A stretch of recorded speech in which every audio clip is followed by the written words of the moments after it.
सम्पूर्ण साथीहरूलाई नमस्कार। म विवेचन घिमिरे। आज हामी चाहिँ यो भन्सार एजेन्टको आफै पढौँ आफै पढाउँ भन्ने अभियान अन्तर्गत हामीले जुन यो मिटिङ सञ्चालन गरेका छौँ त्यस अन्तर्गत चाहिँ आज मैले चाहिँ नेपालबाट निकासी हुने मालवस्तुमा सामान्य ग्राह्यता प्रणाली अन्तर्गत चाहिँ आफूले जानेका केही विषयहरू चाहिँ म यहाँ तपाईँहरूमा प्रस्तुत गर्न गइरहेको छु है।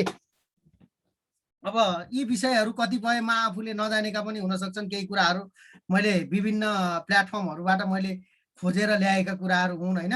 अब मभन्दा हजुरहरूलाई बढी जानकारी भएको पनि हुनसक्छ। त्यही कारणले गर्दा चाहिँ आफूले जानेको कुराहरू चाहिँ सर मिसहरूले जानकारी गराउनुहुन्छ भन्ने चाहिँ मैले आशा गरेको छु। अब हामी अगाडि बढौँ। नेपालमा निकासी हुने मालवस्तुमा सामान्य ग्राह्यता प्रणाली अर्थात् generalise system of preference GSP पनि भनिन्छ यसलाई।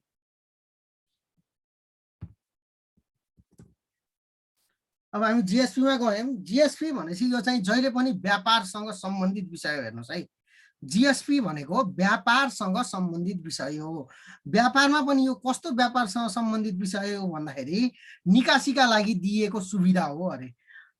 भनेको व्यापार त व्यापार, तर पैठारी पनि व्यापार हो, निकासी पनि व्यापार हो, तर निकासीका लागि दिएको सुविधा चाहिँ यो के हो?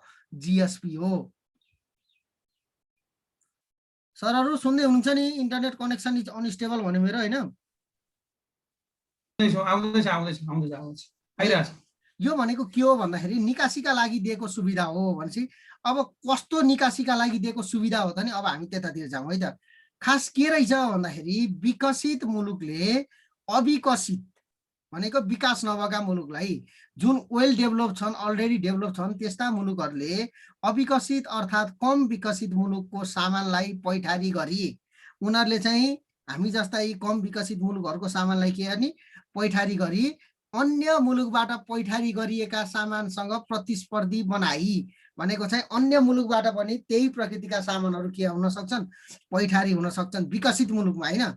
त्यस्ता सामानसँग हाम्रो अविकसित मुलुकले चाहिँ अलिकति बढी लागत लागे हुनसक्छ, अथवा केही हुनसक्छ, सामान मूल्य महँगो हुनसक्छ र मान्छेले किन्न नसक्ने अवस्था हुनसक्छ। त्यो भएको कारणले गर्दा अविकसित हाम्रा जस्ता अविकसित मुलुकहरूलाई चाहिँ हामीले पैठारी गर्ने सामानमा चाहिँ प्रतिस्पर्धी बनाई कम विकसित मुलुकको आर्थिक वृद्धिमा सहयोग पुर्याउने उद्देश्यले दिएको सुविधा हो भन्यो। यो भनेको कस्तो हो भन्दाखेरि मुलुकहरू चाहिँ एउटा विकसित हुन्छ हैन, एउटा विकासोन्मुख हुन्छ र एउटा कम विकसित हुन्छ। हेर्नुहोस् है, ती मध्ये चाहिँ के हुन्छ भन्दाखेरि तपाईँको कम विकसित मुलुक त विकास हुनुपर्ने हुन्छ नि। त्यो कम विकसित मुलुकलाई यसले नि विकास गरोस्, यसको आर्थिक क्षेत्र चाहिँ माथि चढोस् भनेर चाहिँ यो विकसित मुलुकले कम विकसित मुलुकहरूलाई दिएको एउटा सुविधा हो। यति मात्रै अहिले यहाँ बुझौँ है। विकसित मुलुकले अति कम विकसित मुलुकलाई, मुलुकको मालवस्तुलाई आफ्नो मुलुकमा प्रवेशको लागि लाग्ने महसुल करमा पूर्ण वा आंशिक रूपमा छोड दिने प्रणाली भनेको चाहिँ भन्सार महसुल तिर्नुपर्ने हुन्छ। हामीले यहाँ पैठारी गर्दाखेरि हो त्यो महसुल यदि लागेन भने नेपालको सामान के हुन्छ? बाहिर सस्तो जान्छ। त्यो कारणले गर्दाखेरि विकसित मुलुकले दिएको चाहिँ यो सुविधा हो। हेर्नुहोस् है, त्यस्तै आर्थिक विकासका अवस्थाको आधारमा मुलुकलाई विकसित, विकासोन्मुख र अति कम विकसित गरी 3 भागमा विभाजन गरिएको छ भनेर मैले राखेको छु। 2018 सम्ममा 47 वटा देशहरू अति कम विकसित सूचीमा रहेका थिए अरे। भनेको 2018 सालसम्म चाहिँ 47 वटा देशहरू केमा रहेछन्?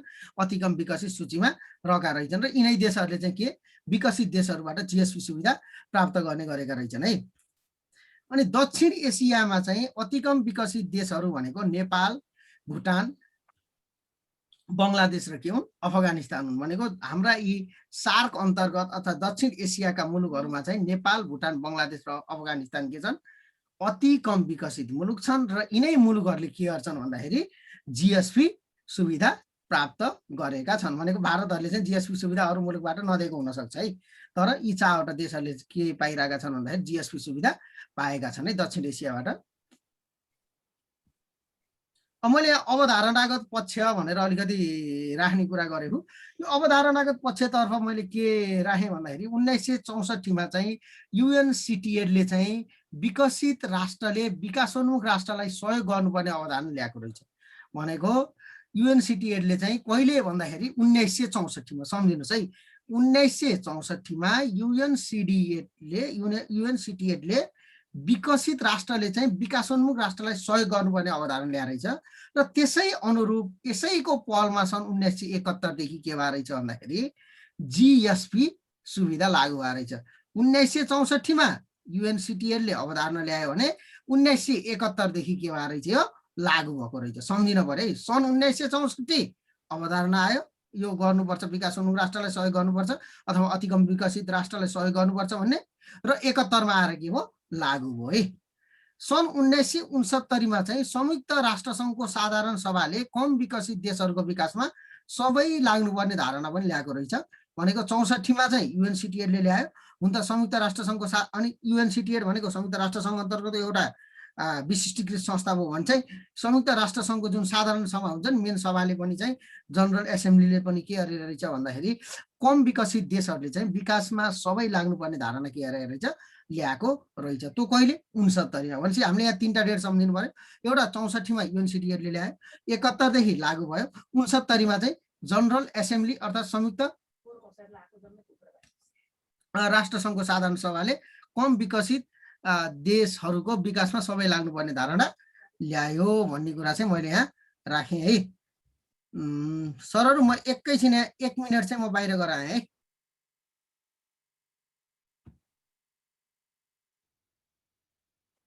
एकै मिनट मेरो यहाँ काम पर्यो, म आइहालेँ।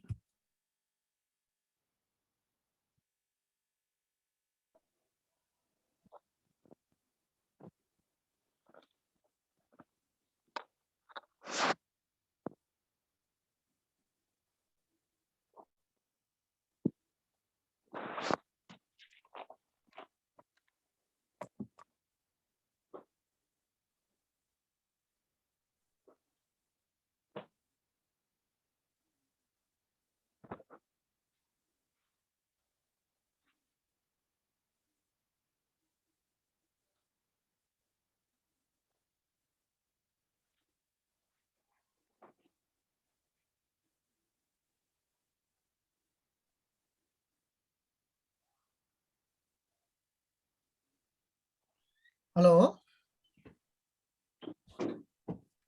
सरहरू, सुन्दै हुनुहुन्छ?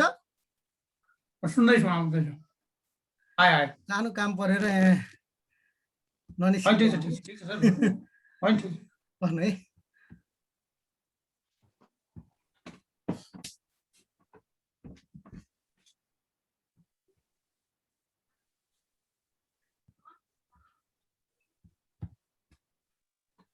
हामीले अवधारणागत पक्षको बारेमा गफ गरिसक्यौँ है। अब जाउँ नेपालमा जीएसपी सम्बन्धी जाउँ है। नेपालमा के छ अब जीएसपी को बारेमा? नेपालमा चाहिँ के रहेछ भन्दाखेरि 1971 मा यु मार्फत चाहिँ के रहेछ भन्दाखेरि जीएसपी को पहिलो सुविधा लिएको रहेछ। भनेको नेपाललाई जीएसपी सुविधा दिने पहिलो मुलुक, अथवा यो त अब यु भनेको त मुलुकहरूको एउटा सङ्गठनै भयो के अरे होइन। पहिला 28 वटा थियो, अहिले 27 वटा छन्, किनकि हाम्रो बेलायत चाहिँ ब्रेक्जिट मार्फत चाहिँ बाहिरिएको छ। त्यही नेपालले सन् 1971 मा यु मार्फत के गरेको रहेछ भन्दाखेरि जीएसपी को पहिलो सुविधा लिएको रहेछ। भनेपछि यसको लागू पनि कहिलेबाट भएको? 1971 बाटै भएको हो भने नेपालले पनि 1971 बाट नि के रहेछ यो सुविधा लिएको रहेछ। दोस्रो जीएसपी सुविधा दिने देश भनेको के हो भन्दाखेरि जापान हो। भनेको यो दोस्रो जीएसपी सुविधा दिएको कुनले रहेछ भन्दाखेरि जापानले रहेछ। त्यस्तै चाहिँ नेपाललाई यु बाहेक 10 वटा देशहरूले के गरेका छन् अरे भन्दाखेरि जीएसपी सुविधा दिएका छन् अरे। ती 10 वटा देशहरूको नाम के हो भन्दाखेरि Japan, America, Australia, Canada, New Zealand, Belarus, Russia, Norway, Switzerland र टर्की। यी 10 वटा देशहरू भनेको यो बाहेक नेपाललाई के दिने हुन् भन्दाखेरि जीएसपी सुविधा दिने देशहरू हुन्।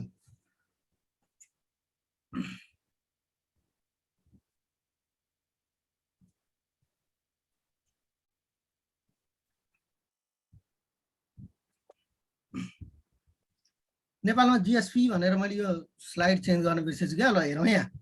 नेपालले 1971 मा यु मार्फत जीएसपी को पहिलो सुविधा लिएको हो। दोस्रो जिएसपी सुविधा हामीले यो कुरा गरिसक्यौँ। त्यस्तै चाहिँ अर्को के छ भन्दाखेरि भारत चीन लगायतका अन्य मुलुकहरूमा जिएसपी सुविधा नलाग्ने व्यवस्था रहेको छ। भनेको नेपालसँग सिमाना जोडिएका भारत र चीन छन् नि, यी पनि ठुला मुलुक हुन्, यी पनि विकसित मुलुक हुन्। यी विकसित मुलुकले चाहिँ नेपालको सामानमा चाहिँ के गरेका छैनन् भन्दाखेरि जिएसपी सुविधा लगाउने व्यवस्था गरेका छैनन्। खास चाहिँ यो के हो भन्दाखेरि नेपालसँग सिमाना जोडिएको र नेपालसँग बढी व्यापार चाहिँ निकट भएको कारणले गर्दा पनि होला हैन। र भारत र चीन जस्ता मुलुकहरूमा चाहिँ द्विपक्षीय सन्धि सम्झौता विश्व व्यापार सङ्गठनको मापदण्डको आधारमा के हुने गरेको छ अरे निकासी हुने गरेको छ। भनेको चाहिँ अब जस्तो कुनै चाहिँ भारतमा चाहिँ अब नेपाल र भारतका द्विपक्षीय सम्झौताहरू हुन्छन् नि त, कुनै सामानमा ल यति गर्ने भनेर त्यस्ता सम्झौताको आधारमा चाहिँ बरु छुटहरू चाहिँ दिने काम गरेको छ अरे। तर जिएसपी सुविधा अन्तर्गत चाहिँ भारत र चीनले नेपाललाई सुविधा दिएको छैन भन्ने कुरा यसले गरे है। त्यसपछि जिएसपी का लागि पूर्व आवश्यकता, जिएसपी का लागि आवश्यकता के छ त नि, पहिला चाहिँ के चाहिन्छ त नि भन्ने कुरामा म यहाँ गएँ। उत्पत्तिको नियम पालना गरेको हुनुपर्छ अरे। कुनै पनि विकसित मुलुकले जिएसपी सुविधा दिनु पर्यो भने नेपाललाई दिने सुविधा, सपोज मैले नेपालकै कुरा गरेँ अहिले, नेपालले जिएसपी सुविधा अमेरिकाबाट जिएसपी सुविधा नेपालले लिनु छ भने नेपालले चाहिँ आफ्नै कन्ट्रीमा के गरेको हुनु पर्यो भन्दाखेरि उसले सामानको उत्पादन गरेको हुनु पर्यो, वस्तु तथा सेवाको आफ्नै कन्ट्रीमा के गरेको हुनु पर्यो, उत्पादन हुनु पर्यो। भनेपछि त्यो सामान पैसा के अरे निकासी गर्न मात्रै के हुनु भयो, जिएसपी सुविधा दिन पर्यो। भनेपछि यदि नेपालमा बाहिरबाट सपोज चाइनाबाट मैले एउटा सामान नेपालमा ल्याएर नेपालमा राखेर नेपालबाट मैले अरू कन्ट्रीमा पठाएँ भने चाहिँ त्यसको लागि नेपालले के पाउँदैन, जिएसपी सुविधा पाउँदैन। अर्थात् जिएसपी सुविधाको लागि उत्पत्तिको नियम के गरेको हुनुपर्छ, पालना गरेको हुनुपर्छ। अस्ट्रेलिया बाहेक अन्य सबै जिएसपी सुविधा प्रदान गर्ने मुलुकमा प्रत्यक्ष रूपमा पैठारी भएको हुनुपर्छ। भनेको अस्ट्रेलिया एउटा त्यस्तो कन्ट्री हो जुन कन्ट्रीले यो भनेको के हो भन्दाखेरि जिएसपी सुविधा प्राप्त, नेपालले जिएसपी सुविधा प्राप्त गरे भने नेपालले सपोज अमेरिकालाई कुनै सामान पठाउनु पर्यो भने उसले डाइरेक्ट अमेरिका के गर्नुपर्ने हुन्छ, पठाउनु पर्ने हुन्छ। यदि नेपालको सामान कुनै भारतीय एउटा एजेन्टले खरिद गरेर, नेपालको सामान खरिद गर्यो भने त त्यहाँ त मेड इन नेपाल लेखेको हुन्छ। अब फेरि भारतले चाहिँ अमेरिकामा चाहिँ त्यो सामान बिक्री गर्यो भने त्यो कन्डिसनमा जिएसपी सुविधा पाउँदैन। तर अस्ट्रेलियाले केसम्म गरिदिएको छ अरे भन्दाखेरि यदि भारतीय एजेन्ट होस् अथवा चाइनाको जुनसुकै एजेन्ट होस् त्यसले सामान खरिद गर्यो र यदि अस्ट्रेलियामा पठायो भने पनि नेपालको लोगो छ भने अथवा नेपालको त्यहाँ केही छ भने चाहिँ मेड इन नेपाल त्यस्तो के लेखेको छ भने अस्ट्रेलियाले त्यसमा पनि के गर्ने भयो, जिएसपी सुविधा दिने भयो। मैले यहाँ जस्तै भनेर त्यहाँ राखेको छु, नेपालको सामान भारतको कुनै व्यापारीले पैठारी गरी अन्य नेपाललाई जिएसपी सुविधा दिएका मुलुकमा निकासी गर्दा अस्ट्रेलिया बाहेकका मुलुकले जिएसपी सुविधा दिँदैनन् भन्ने कुराहरू यहाँ मैले राखेको छु। त्यस्तै चाहिँ आवश्यक अन्य कागजातहरू, अब के कागजातहरू चाहिन्छन् ती हाम्रो निकासी गर्नका लागि आवश्यक अरू कागजातहरू पनि चाहियो। निर्यातकर्ता देशको सूचीमा चाहिँ के हुनु पर्यो, रहनु पर्यो। र अर्को जिएसपी फारम चाहिँ भन्सार उसबाट के हुनु पर्यो, स्वीकृत हुनु पर्यो भन्ने कुरा चाहिँ यहाँ छ है।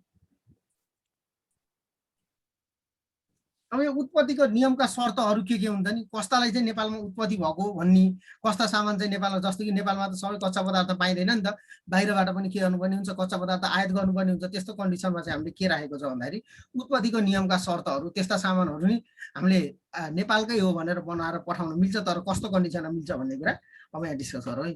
पूर्ण रूपमा स्वदेशमा निर्मित वस्तु भनेको अब स्वदेशकै कच्चा पदार्थले स्वदेशमै पूर्ण रूपमा वस्तु निर्मित भएको छ भने त्यस्तो वस्तुले के पायो भन्दाखेरि जिएसपी सुविधा के गर्यो, प्राप्त गर्यो। त्यस्तै आंशिक रूपमा कच्चा पदार्थ आयात गरिएमा भनेको सुन्नुहोस् है।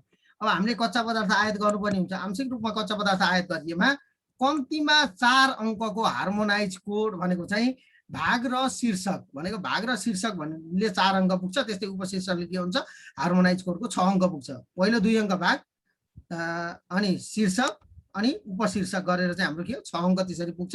त्यो मध्ये भाग र शीर्षक चाहिँ 2 पटकसम्म परिवर्तन भएको हुनुपर्ने रहेछ। जस्तो चाहिँ अब हामीले उताबाट प्लाइवुड ल्याइयो, प्लाइवुड ल्याएर चाहिँ हामीले के बनायो, फर्निचर बनायो भने प्लाइवुड एउटामा पर्छ भने फर्निचर अर्कोमा पर्छ भनेको यस्तो कन्डिसनमा के भयो, 2 चोटि चाहिँ चेन्ज भयो त्यसको हार्मोनाइज कोड भने त्यस्तो वस्तुहरू चाहिँ के मानिन्छ अरे भन्दाखेरि नेपालमा बनेको भनेर मान्न सकिन्छ। भनेको 2 चोटिसम्म हार्मोनाइज कोड के हुनु पर्यो, चेन्ज हुनु पर्यो भनेको हामीले वाटी सामान ल्याउँदा एउटा हार्मोनाइज कोडको सामान ल्याइन्छ, नेपालमा आएपछि के हुनु पर्यो, अर्को हार्मोनाइज कोडको सामान बनेको हुनु पर्यो। त्यस्तो कन्डिसनमा के पाइन्छ, यो के अरे नेपालमा बनेको हो भनेर भन्न पाइन्छ। तर सुन्नुहोस् है, यहाँ अलिकति कस्तो छ भन्दाखेरि जस्तो अब हामीले इन्डियाबाट चाहिँ कम्प्युटरका सामानहरू लिएर आइयो होइन, कम्प्युटर नेपालमा आएर चाहिँ त्यो एसेम्बल गरियो अथवा बनाइयो भने चाहिँ त्यो कन्डिसनमा फेरि पाइँदैन है।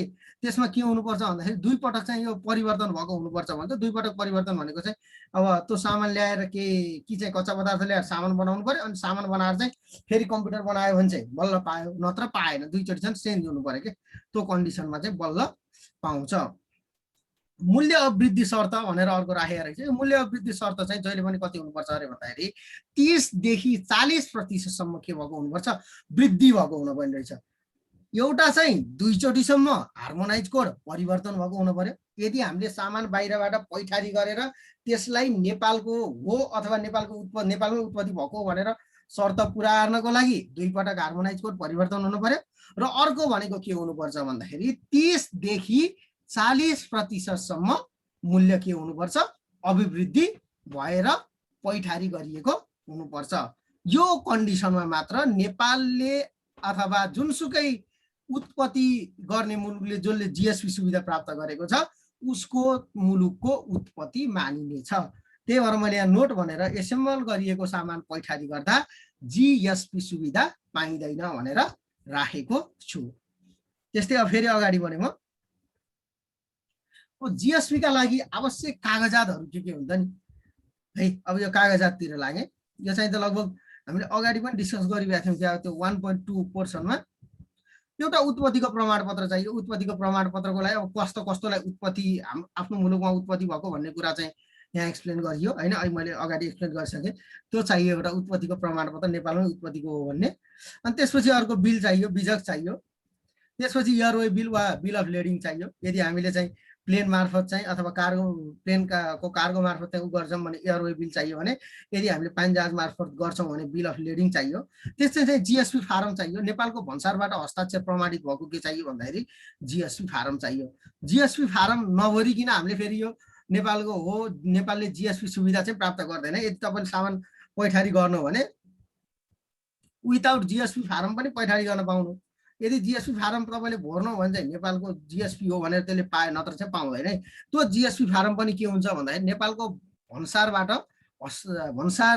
चाहिँ हस्ताक्षर प्रमाणित भएको चाहिँ हुनुपर्छ। त्यो कुरा ख्याल गर्नु पर्यो। त्यस्तै चाहिँ प्याकिङ लिस्ट, यो त अब अगाडि पनि हामीले पढेकै कुरा हो प्याकिङ लिस्टहरूको कुरा। र जीएसपी फारमको बारेमा अब अलिकति केही कुरा एक्सप्लेन गरौँ, त्यसपछि हामी लगभग यसमा सकिन्छौँ होला है। जीएसपी फारम भनेको यो फारम चाहिँ के को नाम चाहिँ जीएसपी फर्म ए चाहिँ भर्नुपर्ने रहेछ है। त्यो चाहिँ मैले कहाँबाट लिएको भन्दाखेरि हाम्रो चक्र प्रसाद ढुङ्गाना भन्ने सरले चाहिँ राख्नु भएको रहेछ एउटा भिडियो। मैले त्यहाँबाट केही कुराहरू त्यहाँबाट कलेक्सन गरेको छु। जुन यो जीएसपी फर्म ए भर्नुपर्ने भन्ने कुरा चाहिँ त्यहाँ उल्लेख गरेको रहेछ। त्यो जीएसपी फारमको नाम चाहिँ के रहेछ भन्दाखेरि एउटा जीएसपी फर्म रहेछ, त्यसलाई जीएसपी फर्म ए चाहिँ भन्यो होइन। त्यसलाई चाहिँ के गर्नुपर्ने रहेछ, भर्नुपर्ने रहेछ। व्यापार तथा निर्यात प्रवर्धन केन्द्रले चाहिँ यो फर्म जारी गर्दो रहेछ। हामीलाई भोलि प्रश्न आउन सक्छ जीएसपी फारम कसले जारी गर्छ भन्यो भने व्यापार तथा निर्यात प्रवर्धन केन्द्रले के गर्छ, जीएसपी फारम जारी गर्छ। पहिलो चाहिँ जीएसपी फर्म ए भर्नु पर्यो। फर्मको नाम के, जीएसपी फर्म ए। कसले जारी गर्छ, व्यापार तथा निर्यात प्रवर्धन केन्द्रले। जानिए नि, बुझिए नि। त्यसपछि यसमा कतिवटा फिल्ड हुन्छन्, 12वटा फिल्ड हुन्छन्। जस्तो हामीले हार्मोनाइज कोडमा चाहिँ 97वटा भनेर चाहिँ भागहरू छन् भने जस्तै, अनि त्यो प्रज्ञापन पत्रमा चाहिँ 55वटा फिल्ड होइन, कहीँ 54वटा भने तर 55वटा फिल्ड भनेर भने जस्तै चाहिँ यसमा कतिवटा फिल्ड हुन्छन् अरे भन्दाखेरि 12वटा फिल्डहरू रहेका हुन्छन्। त्यसपछि युरोपियन मुलुकले जीएसपी सुविधा अन्तर्गत रहेर इबिए भन्ने एउटा सुविधा पनि दिएको रहेछ है। यो एभ्रिथिङ बट आर्म्स भन्ने सुविधा दिएको रहेछ। कसले, युरोपियन मुलुकले। युरोपियन मुलुक अन्तर्गत 27वटा मुलुक पर्छन्। 27वटा मुलुक, पहिला 28वटा थिए। एउटा बेलायत चाहिँ ब्रेक्जिट मार्फत बाहिरिएपछि 27वटा मुलुक पर्छन्। ती 27वटा मुलुकले चाहिँ जीएसपी सुविधा अन्तर्गत रहेर भनेको चाहिँ सहुलियत दिने त्यो सुविधा अन्तर्गत रहेर के अरे रहेछन् भन्दाखेरि इबिए के अरे, इबिए that is everything but arms भन्ने सुविधा के अरे रहेछन्, दिएका रहेछन् है। यो एभ्रिथिङ बट आर्म्सको बारेमा यहाँ यति मात्र मैले राखेको छु। यो चाहिँ कहिलेदेखि सुरु भएको रहेछ भन्दाखेरि मार्च 5, 2001 देखि के भएको रहेछ, सुरुवात भएको रहेछ। ईबीए सुविधा चाहिँ कहिलेदेखि?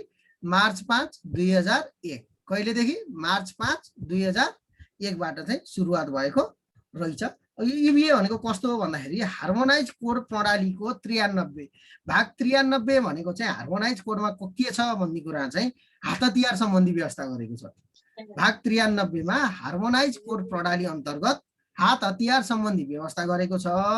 ती बाहेकका सबै वस्तुहरूमा भनेको हात हतियार निकासी पैठारी गर्ने बाहेकका अरू सबै वस्तुहरूमा 0 भन्सार महसुल र कोटा फ्री, ड्युटी फ्री र 0 भन्सार महसुल चाहिँ सुविधामा सामान निकासी गर्न पाउने व्यवस्थालाई के भन्दो रहेछ?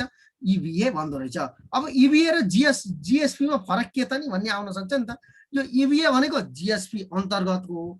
जीएसपी ले चाहिँ पूर्ण रूपमा नि दिने भयो अथवा के अरे आधा पनि छुट दिने भयो हैन, आंशिक रूपमा पनि छुट दिन सक्ने भयो भने ईबीए ले चाहिँ के गर्दो रहेछ भन्दा हार्मोनाइज कोडको 93 नम्बरको हात हतियार भन्ने फिल्ड बाहेक, हात हतियार भन्ने जुन 93 भाग अन्तर्गत बाहेक अरू सबै सामान निकासी गर्दाखेरि भन्सार महसुलै 0 यतिको पैठारी गर्न पाइयो र अर्को के ड्युटी फ्री मार्फत पैठारी गर्न पाइयो। त्यो चाहिँ के हो भन्दाखेरि यी दुई बीचको फरक हो। र यो चाहिँ युरोपियन मुलुकले नेपाल लगायत यो अरू कुन कुन कन्ट्रीलाई दिएको त म सबै जान्दिनँ, तर तिनलाई दिएको चाहिँ व्यवस्था हो। र यससँगै चाहिँ हाम्रो सामान्य ग्राह्यता प्रणालीका सबै कुराहरू समाप्त भए। र हामीले सुरुबाट के पढ्यौँ भन्दाखेरि सुरुमा चाहिँ यो अब अलिकति म उ गर्न गएँ है। सुरुमा चाहिँ यो जीएसपी भनेको के हो भन्ने कुरातिर गयो।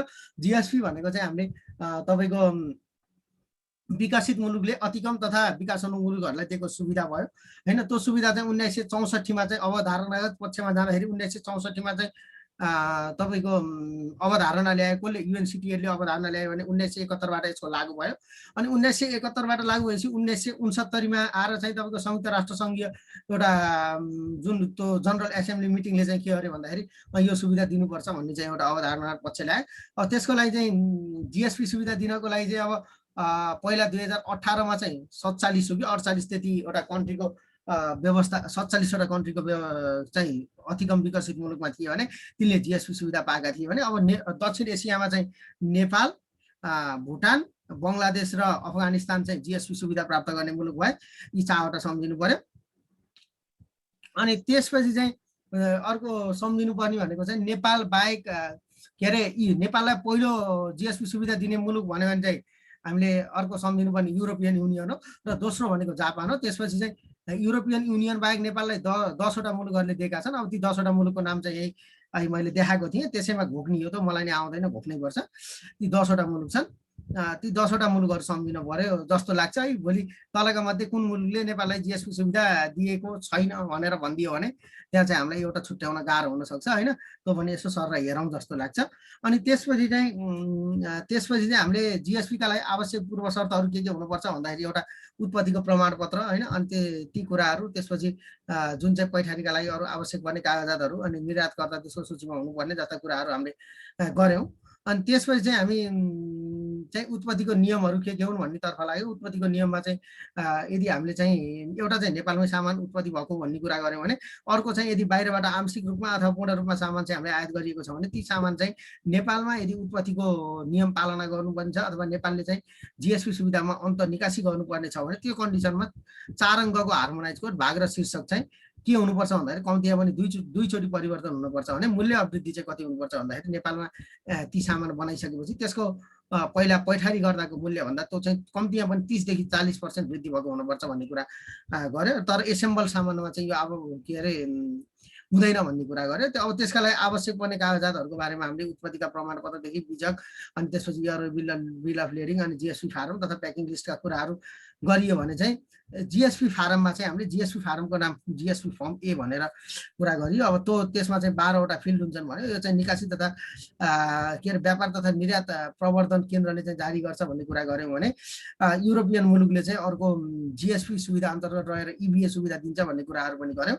र ईबीए सुविधा भनेको पनि के हो, ईबीए सुविधा र जीएसपी सुविधामा फरक के हो भन्दाखेरि चाहिँ जीएसपीले चाहिँ आंशिक वा पूर्ण रूपमा छोड दिन सक्ने कुरा गरेको थियो भने ईबीएले चाहिँ पूर्ण रूपमा चाहिँ भन्सार महसुल तथा हाम्रो ड्युटी फ्री दिने कुरा चाहिँ गऱ्यौँ र यस अन्तर्गत चाहिँ हामीले यो क्लास चाहिँ सकायौँ भन्छु। अब यदि अरू साथीहरूले चाहिँ यस सम्बन्धी केही थप जान्नु भएको छ भने हजुरहरूले थप्न सक्नुहुन्छ, नत्र चाहिँ अब मेरो स्लाइड चाहिँ यति है सरहरू।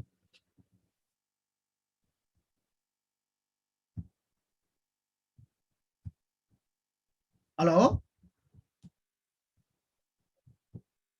हेलो हेलो हेलो सर, विवेचन सर सर, हजुर भन्नुहोस् सर। अब यो रेक्स भनेको के नि? आरइएक्स हजुर आरइएक्स भन्ने जुन छ नि त्यो के हो त? यो अनलाइन जीएसपी रजिस्ट्रेसन सिस्टम। त्यो मैले बुझिनँ र राख्दिनँ सर। भन्नु मेरो स्लाइडमा देख्नु भन नि, मैले त नबुझेर नराखेको छु। त्यही मैले पनि बुझिनँ, अनि यहाँ सरको रहेछ। हजुर हजुर अनि अस्ट्रेलिया एकचोटि फेरि भनिदिनु न। कुन चाहिँ सर? अस्ट्रेलिया बाहेक भन्ने छ नि एउटा। अस्ट्रेलिया बाहेक भन्ने के हो भन्दाखेरि सर, हाम्रो यो अब हामीले चाहिँ सामान निकासीको केसमा मात्रै जिएसपी सुविधा दिने हो होइन। अस्ट्रेलिया पनि जिएसपी सुविधा दिने एउटा मुलुक हो। कस्तो हुन्छ भन्दाखेरि नेपालबाट यदि जिएसपी सुविधा प्राप्त गरेको सामान छ भने अमेरिकामा डेलिभर गर्नु पर्यो भने नेपालबाट डाइरेक्ट अमेरिका जानु पर्यो क्या। जिएसपी सुविधाले अमेरिकाले यदि त्यो सामान लिँदैछ भने। तर जस्तो सपोज चाइनाबाट चाहिँ, जस्तो अब नेपालको सामान चाइनाको एउटा व्यापारीले किन्यो, बुझ्नुभयो नि? चाइनाको एउटा व्यापारीले किन्यो, किनिसकेपछि उसले आफूले त्यहाँ सामान अलिअलि आफूले अन्त बेच्यो, अनि त्यहाँबाट उसले फेरि जिएसपी सुविधा पाएर चाहिँ अलिक बढी नाफा लिएर चाहिँ बाहिर मुलुकमा पठाउँछु भनेर यदि उसले चाह्यो भने अस्ट्रेलिया चाहिँ पठाउन पायो, तर अन्य मुलुकमा पठाउन पाएन। यति हो सर कुरा, बुझ्नुभयो? भनेपछि अस्ट्रेलिया सोझै नपठाएर थर्ड कन्ट्री हुँदै पठाउन पाइयो। अस्ट्रेलिया थर्ड कन्ट्री हुँदै पठाउँदा पनि जिएसपी सुविधा पायो, अरूमा चाहिँ थर्ड कन्ट्री भएर पठाउँदाखेरि जिएसपी सुविधा पाएन सर। अनि अरू कन्ट्रीहरूले जस्तो जुन सुविधा पाएको छ जिएसपी सुविधा, तिनका सामान किनेर अस्ट्रेलियालाई एक्सपोर्ट गरे पनि भयो। अस्ट्रेलियालाई एक्सपोर्ट गरे पायो पायो पायो पायो अस्ट्रेलियाले दिने हो के। तर अरूले दिएनन्, अस्ट्रेलियाले पाए। हजुर सर। हुन्छ सर, थ्याङ्क यू। अरू के छ भने सबै कुरा क्लियर छ सर। यसमा त्यही र्याक्स वाला बुझिएन, त्यही हो। र्याक्स वाला मैले नबुझेर सर, मैले यहाँ मेरोमा नराखेको स्लाइडमा होइन, अनि मैले 2-3वटाबाट यो खोजेर राखेको थिएँ होइन, यो स्लाइड चाहिँ। यसमा अनलाइन रजिस्ट्रेसन भने रहेछ, जिएसपी को अनलाइन रजिस्ट्रेसन। हजुर हजुर त्यही हो। अब अनलाइन पनि जिएसपी भर्न पाइने रहेछ भन्ने कुरा हो, तर कुन मुलुकले दिएको छ कुनले दिएन त्यो थाहा भएन कि। ए ठिक ठिक ठिक सर। र्याक्स भनेको के रहेछ के अरे यो प्रमाणीकरण रहेछ क्या, कहाँबाट उत्पत्ति भएको भनेर, सर्टिफिकेट कहाँबाट हो भन्ने कुरा के, ओरिजिन अफ गुड्सको बारेमा चाहिँ कहाँबाट हो भन्ने कुरा चाहिँ प्रुफ गर्नको लागि चाहिँ र्याक्सको सुरुवात भएको रहेछ क्या सर। हजुर हजुर सर। यो नेपालमा चाहिँ 2018 जनवरी 1 देखि सुरु भयो, जुलाई 1 देखि सुरु भएको। ए ठिक ठिक सर। त्यो रहेछ सर, त्यसमा अरू केही छैन खासै, अरू सबै ठिक छ सर। हुन्छ। अब भोलि त साफ्टा कसले हो पढाउने भनेको हाम्रो अस्ति फिक्सर थियो नि सर। कसको नाम थियो याद गरौ। हाम्रो मिस है जस्तो लाग्थ्यो, चन्दा हो कि मिस भने जस्तो लाग्थ्यो होइन? चन्दा मिस हजुर अनम्युट हुनुहोस् त। हजुर सर। हजुरले होइन मिस साफ्टा पढाउँछु भनेको? मैले पढाउँछु भनेको कसको पालो आयो मलाई त थाहा नै भएन कि मेरो पालो कहिले छ भनेर। अस्ति पढाउँछु भने तपाईँको पालो आज थियो, मैले चाहिँ तपाईँलाई के भनिदिएँ भन्दाखेरि म अगाडि भएँ कि होइन, फेरि हिजो अर्कै को सरले मेरो पालो छ भन्नुभएको थियो कि, उहाँले कुन चाहिँ सर हो भन्नुभएको थियो उहाँले। होइन होइन, उहाँको एकद्वार प्रणाली अर्को कुन सरको, उहाँको चाहिँ लास्ट छ अब कहिले हो, भोलि चाहिँ हजुर गयो मिस। अनि त्यसपछि एकद्वार प्रणाली कुन सरको अरे? मलाई त्यस्तो स्लाइडहरू बनाउन आउँदैन, म त आफै भन्छु है। हुन्छ हुन्छ, ऊ गरे पनि हुन्छ मिस। यो स्लाइड मैले नि यसो त्यो सर चतुर अस्ति लाइन आएको थिएन र बनाएको, यो लाइन नआउँदा दिन ल्यापटपमा चार्ज भइन्जेल यसो टाइप गर्दै बसेको भ्याइयो होइन। पहिला यसो कपीमा खेसरा गर्थे अनि त्यसलाई भ्याइयो तर इङ्ग्लिस चाहिँ टाइपिङ त मैले आउँछ नेपाली त आउँदैन विवेचन सर हजुर सर हजुर त्यस्तो अब हजुर जस्तो राम्रो आउँदैन मलाई पढाउनलाई है। त्यसो भए नेपाललाई यो जिएसपी दिने 37 हो कि 38 हो? हजुर नेपाललाई जिएसपी सुविधा दिने 37 वटा राष्ट्र भयो कि 38 वटा भयो? अब बेलायतले पनि अब बेलायत पहिला युरोपियन युनियनमा हुँदा दिएको हो होइन। अहिले दिएको छैन र? अब अहिले त्यसलाई मैले नि एक्ज्याक्टली भन्न सकिनँ कि तपाईँले त्यहाँ मैले त्यहाँ घुमाएर त टोटल मैले 38 हुन्छ भनेर नभन्न कारण त्यही हो कि सर। त्यहाँ के भयो भन्दाखेरि बेलायतलाई जोड्ने कि नजोड्ने म आफै कन्फ्युज सर भएँ। दक्षिण कोरियाले नि दिएको भने पढाएको थिएँ मैले कतै खै यहाँ सर चाहिँ मैले यो 10 वटा चाहिँ मात्रै पढ्यो मैले यो हाम्रो के अरे चक्र ढुङ्गामा सरको एउटा उसबाट भिडियोबाट मैले कपी गरेको ती कुराहरू होइन। त्यो कतिवटा मुलुकले पाखान भन्ने कुराहरू मैले त्यहाँको जस्ता जस्तै त्यो टिपेर लिएर आएको। अब म चाहिँ त सर होइन हामी त स्टुडेन्टै हो सर तपाईँ हामी जस्तै होइन। त्यो कुरा सही हो। सरले गएर स्टडी गर्नु अझ के भनेर होइन सर मैले गरेको स्टडी अब मैले हेर्ने नि त्यही भिडियो अनि एउटा किताब हो होइन। त्यहाँभन्दा बाहेक मैले अरू हेर्ने भनेको त्यही के अरे इन्टरनेटबाट हो। इन्टरनेट चाहिँ 4-5 दिनको मेरोमा लाइन नआएर त्यो क्लास नै कति दिन अब डिस्टर्ब भयो धन्न। हिजो मैले विष्णु कौडेल सरलाई भनेको थिएँ आज उहाँकै डिस्टर्ब भयो जस्तो छ उहाँले ल्याएन होइन। उहाँ चाहिँ डिस्टर्ब हुनुभयो रहन्छ र क्लास चलाउन सकियो। हिजो म आफै उपस्थित हुन पाइनँ के अरे नत्र चाहिँ हेरेर मैले जानेको जति चाहिँ मैले गरेँ जस्तो लाग्छ है सर।